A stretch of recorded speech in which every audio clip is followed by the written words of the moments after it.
Good day, everyone. I am Jhaslyn Canteros, and I am going to discuss healthcare adherence.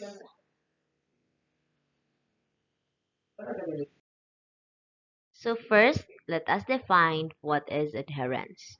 So adherence has been defined as the extent to which a person's behavior, taking medication, following a diet, and or executing lifestyle changes corresponds with agreed recommendations from a healthcare providers.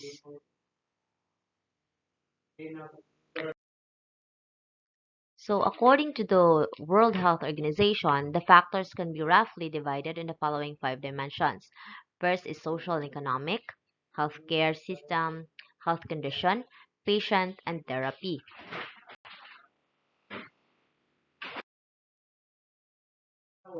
Factors influencing adherence. So, these are the following.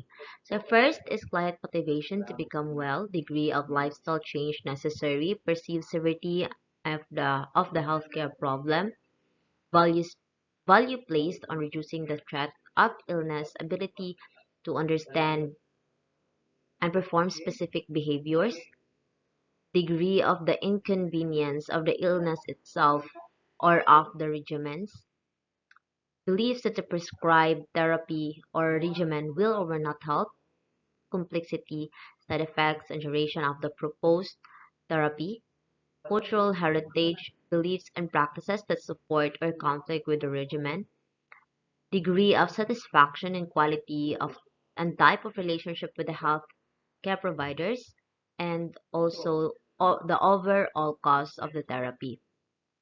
So those are the many reasons why some people adhere and others do not. So to improve adherence, nurses must ensure that the client is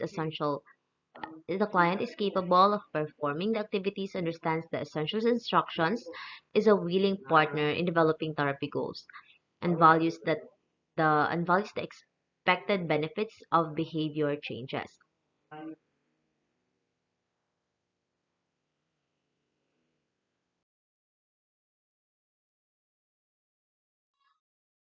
So examples of questions to be included: assessment of medication and adherence are found in the assessment interview. So these are the assessment questions that determines the risk for medication of non-adherence. So first is, are you having side effects from any of your medications? Do you think your medications are helping? Do you have tools to remind you to take your medicines? Example could be an alarm or environmental cues.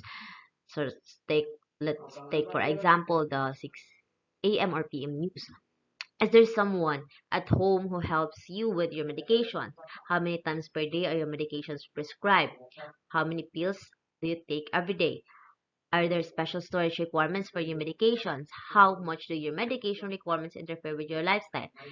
How will you able to are you how well are you able to follow special closing requirements? Are how many doses of your medications have been missed during the past 3 days?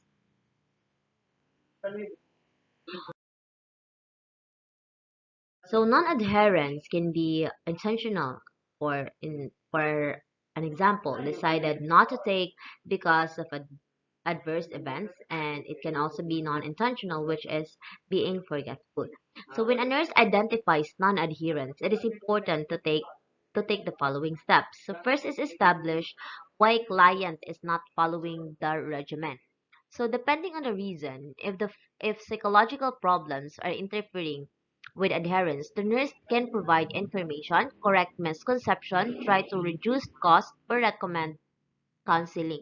It is also critical for the nurse to reassess the appropriateness of the health advice provided.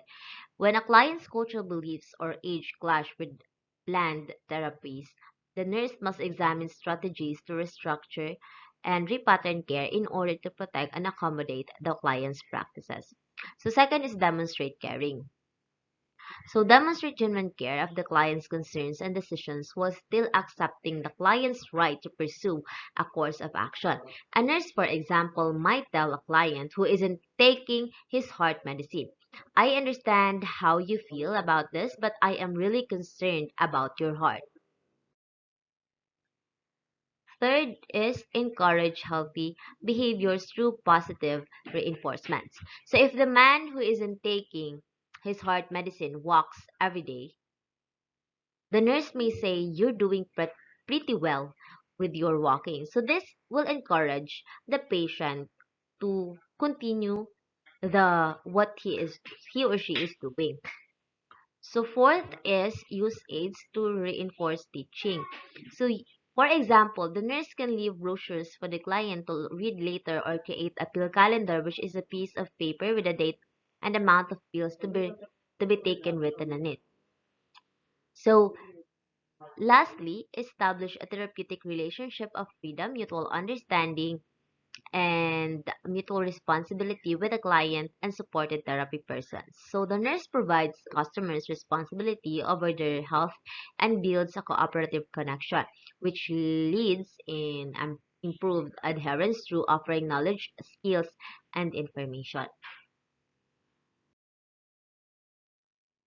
So aspects influencing clients of varying ages are found in lifespan consideration. So these are the lifespans consideration in medication of non-adherence first to children. So in children, antibiotic resistance has developed dramatically in recent years, making it vital that medicine given to children be necessary, administered correctly by parents at home, and taken as directed.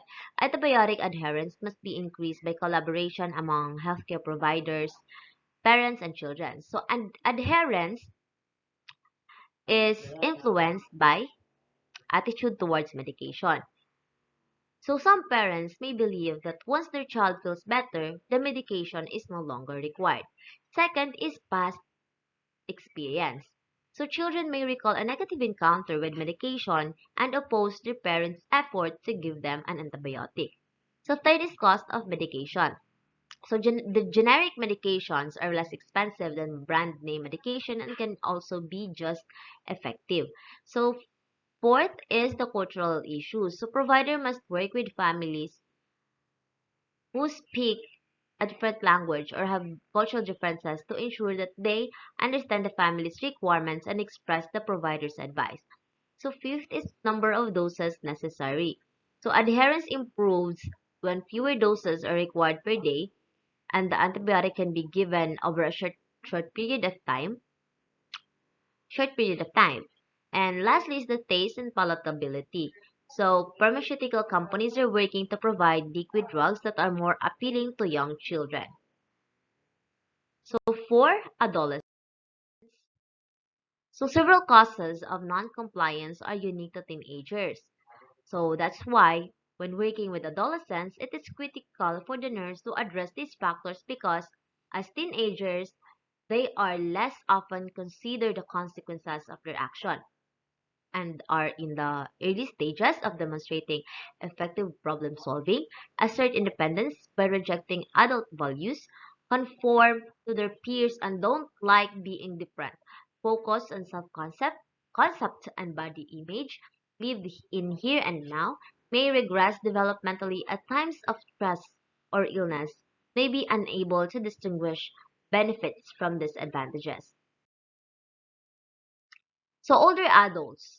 Issues that influence adherence in older adults include this following. So first is long-term lifestyle choices, limited or fixed income, availability of home and community-based services to maximize independence, available, acceptable, and cost-effective alternative or complementary therapies, housing and home modifications needed to accommodate physical aspects of aging, affordable and accessible transportation, beliefs about the value of preventive nursing and medical care, availability of mental health services, caregiving needs that overburden some family and informal caregivers, forgetfulness, dementia, feeling that they have lived their life and it's time for life to end. So that is the end of my discussion, and for my reference, it is from the module that was sent by Sir Yandel last time. And